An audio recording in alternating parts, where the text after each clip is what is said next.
Bismillahirrahmanirrahim. Assalamualaikum warahmatullahi wabarakatuh.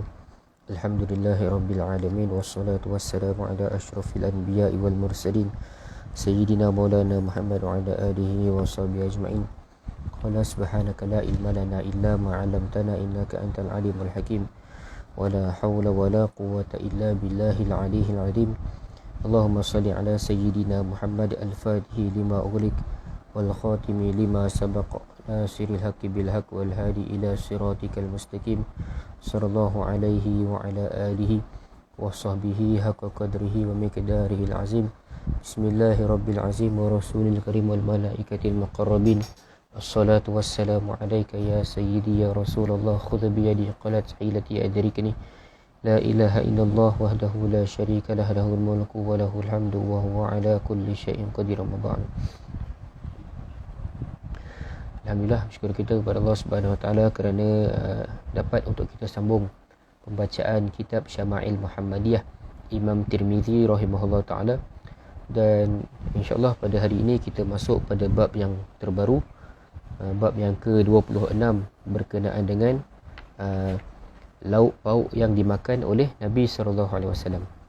Qala mu'allifu rahimahullah taala wa nafa'ana bihi wa bi 'ulumihi wa barakatihi fid dharain amin. Ma jaa fi sifati idami Rasulillah sallallahu alaihi wasallam.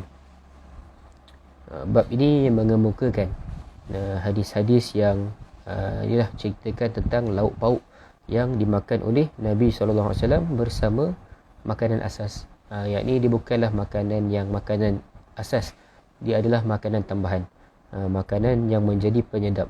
Yakni makanan asas tu dimakan, makanan asas adalah roti pada zaman Nabi, tapi lauk pauk ni inilah lauk yang dimakan bersama dengan roti tersebut. Perkataan idam yang digunakan pada tajuk ini adalah bermaksud lauk atau makanan penyedap kepada roti ataupun nasi. Inilah lauk dia lah. Roti itu makanan asasnya dan lauknya itu dipanggil sebagai idam. Sebagian ulama menegaskan apa sahaja makanan selain roti yang terdapat di rumah ialah idam, yakni lauk ataupun penyedap, sama ada makanan itu basah ataupun makanan tersebut adalah makanan yang kering. Okey, kita masuk pada hadis yang ke-143. Hadis yang ke-143, yakni lauk yang dimakan oleh Nabi adalah lauk cuka. Cuka.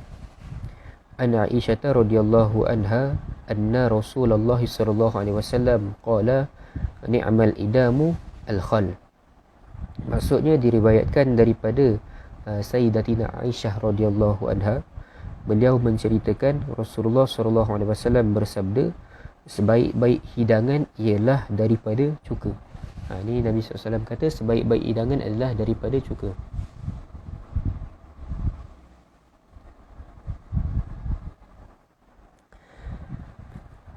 Jadinya hadis ni nak bagi tahu kita bahawa cuka menurut Nabi SAW itu adalah sebaik-baik idam, adalah sebaik-baik penyedap makanan, adalah sebaik-baik lauk, kata Nabi SAW.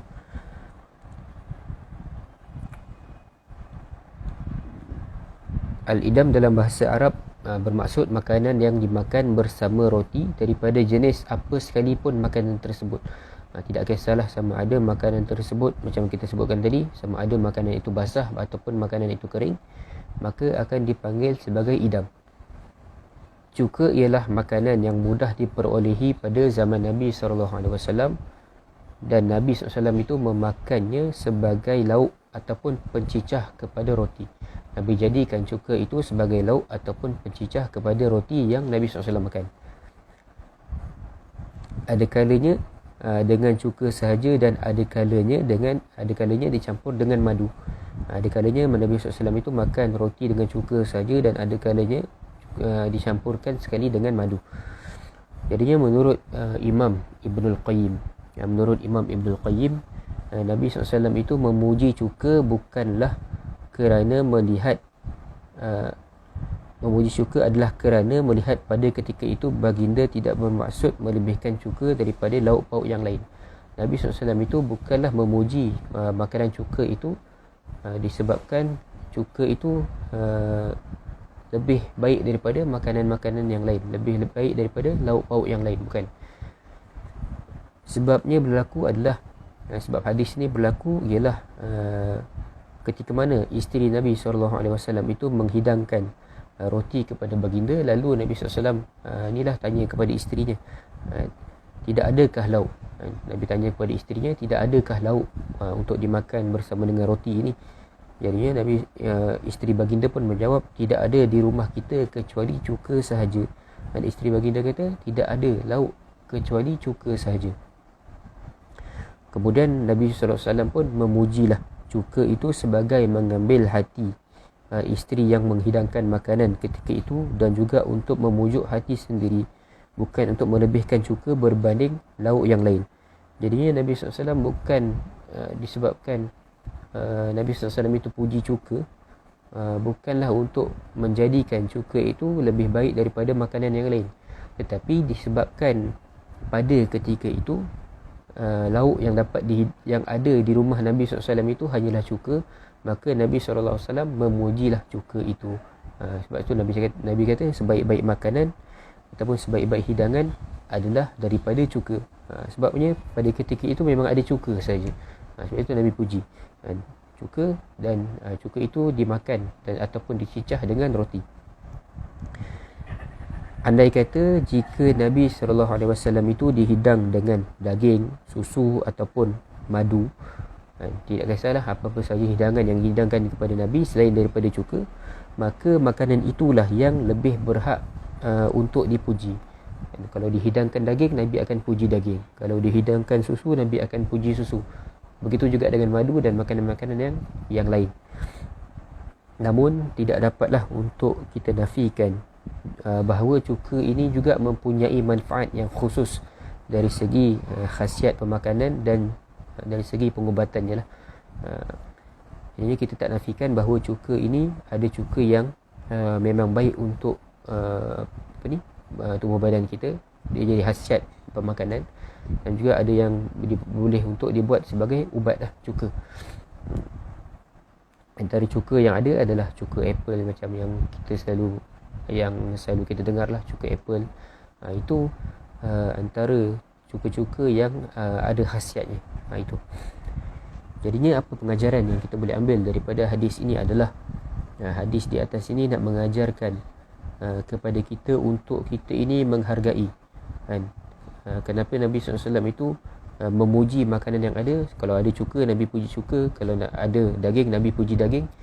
Ini adalah untuk kita ini, Nabi dah ajar kita ini untuk menghargai makanan yang ada dan kita manfaatkan makanan tersebut. Apa saja makanan yang dihidangkan, kita kena syukur, kita kena puji, kena hargai makanan itu. Kalau dalam rumah kita ada cuka, maka kita kena hargai dan kita kena manfaatkan cuka tersebut. Kalau ada daging, kita kena hargai dan manfaatkan daging. Itulah yang nak diajarkan oleh Nabi kepada kita. Dan yang keduanya, kelebihan cuka sebagai makanan kerana mengambil zahir lafaz hadis, sebaik-baik lauk adalah cuka. Namun cuka yang dimaksudkan ialah cuka yang tabi'i, cuka yang dibuat daripada yakni cuka tumbuhan lah, cuka tumbuhan, bukannya cuka buatan. Cuka tumbuhan ni, cuka apple dan sebagainya. Itu khasiat cuka ini akan dibentangkan dalam bahagian maklumat tambahan nanti akan pada hujung akhir bab ini akan ada satu tambahan info-info yang kita boleh ambil untuk kita mengetahuilah apa manfaat cuka dan sebagainya. Tapi dalam bab yang ke-26 ni dia agak panjang, jadi akan ambil masa beberapa siri lah untuk habis, insyaAllah. Kemudiannya antara lauk yang dimakan oleh Nabi SAW adalah tamar murah ataupun tamar yang sudah buruk lah, tamar murah. Hadis yang ke-144, an Simak bin Harbin qala sami'tu Nu'man bin Bashir radhiyallahu anhu yaqulu alastum fi ta'amin wa syarabin ma syi'tum laqad ra'aitu nabiyakum sallallahu alaihi wasallam wa ma yajidu minad daqal ma ya'la'u batanah. Maksudnya diriwayatkan daripada Simak bin Harb Simak bin Harb, beliau menceritakan, aku telah mendengar An-Nu'man bin Bashir, yakni seorang sahabat Nabi, Nu'man bin Bashir, seorang sahabat Nabi, berkata, tidakkah kamu berpeluang menikmati makanan dan minuman apa yang kamu kehendaki? Demi Allah, sesungguhnya aku telah melihat Nabi SAW, Nabi kamu SAW tidak berpeluang memperoleh makanan yang mencukupi untuk memenuhi perutnya, sekalipun daripada buah kurma yang buruk. Buah kurma yang murah ataupun buah kurma yang buruk. Jadinya hadis di atas ni nak ceritakan kepada kita keadaan makanan yang dapat dinikmati oleh Rasulullah. Dan makanan yang dinikmati oleh Rasulullah termasuk lauk pauknya, termasuk lauk makanan itulah, makanan lauk pauk yang dimakan oleh Nabi, iaitu baginda jarang dapat menikmati makanan yang mencukupi sekalipun daripada jenis yang murah. Dan sekalipun daripada jenis yang murah, Nabi SAW jarang menikmati makanan. Lebih khusus, hadis ini memberitahu kita bahawa buah kurma ialah salah satu lauk Nabi SAW, yakni makanan tambahan yang dimakan oleh baginda selain makanan asasi, iaitu roti. Jadi dalam ni lebih spesifiknya, lebih khususnya, Nabi SAW itu antara salah satu lauk yang dimakan oleh Nabi SAW adalah kurma, daripada buah kurma yang murah. Buah kurma yang murah. Jadinya apa yang kita boleh ambil daripada hadis ini adalah kita dapat tahu bahawa kurma merupakan salah satu makanan yang dinikmati ataupun yang dimakan oleh Nabi SAW. Kurma yang murah lah, kurma yang buruk, itu merupakan salah satu makanan yang dimakan oleh Nabi SAW, yang dijadikan sebagai lauk. Dan juga yang keduanya, hadis di atas juga menunjukkan kesederhanaan makanan yang dimakan oleh Nabi. Kesederhanaan makanan yang dimakan oleh Nabi. Kata Nu'man bin Bashir yang pernah hidup bersama dengan Nabi SAW, pengalaman dia ceritakan, diceritakan kepada dia lah, murid-muridnya. Dia ceritakan kepada murid-muridnya yang daripada kalangan tabi'in. Tabi'in ni orang yang tidak pernah melihat Nabi SAW lah, tetapi dia pernah melihat sahabat-sahabat Nabi. Itu dipanggil sebagai tabi'in.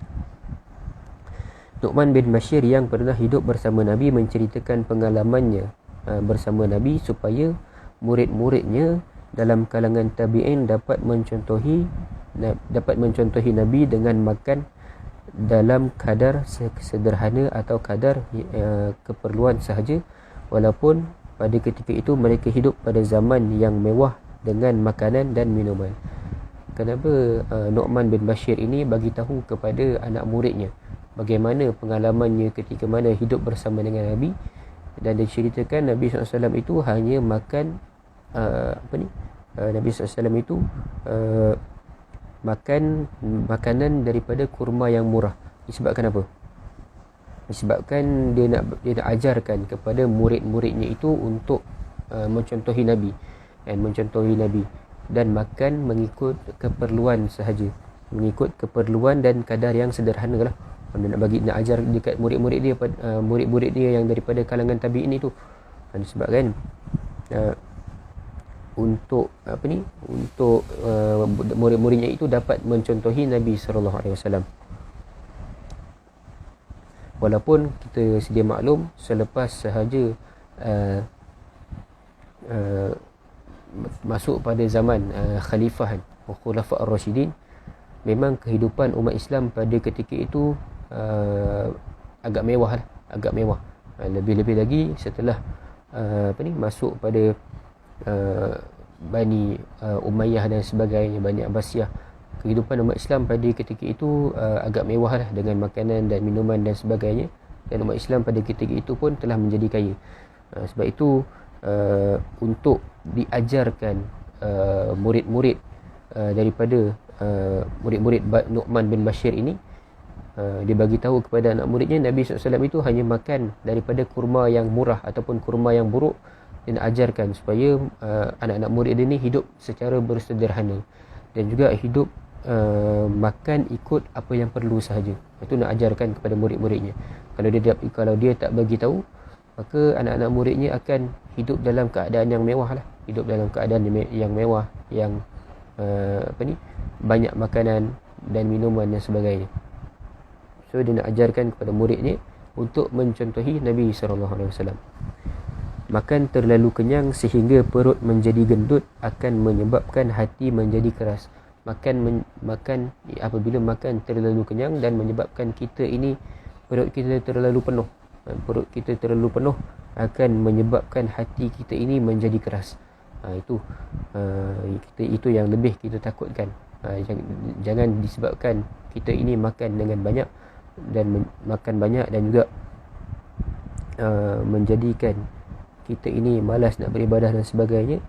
Kita takut juga hati kita ini menjadi keras disebabkan banyaknya kita makan. So kena jaga kita punya pemakanan dan sebagainya.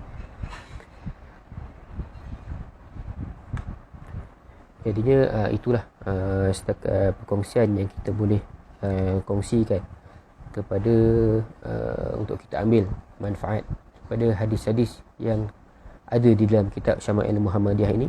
Dan ini bab yang ke-26.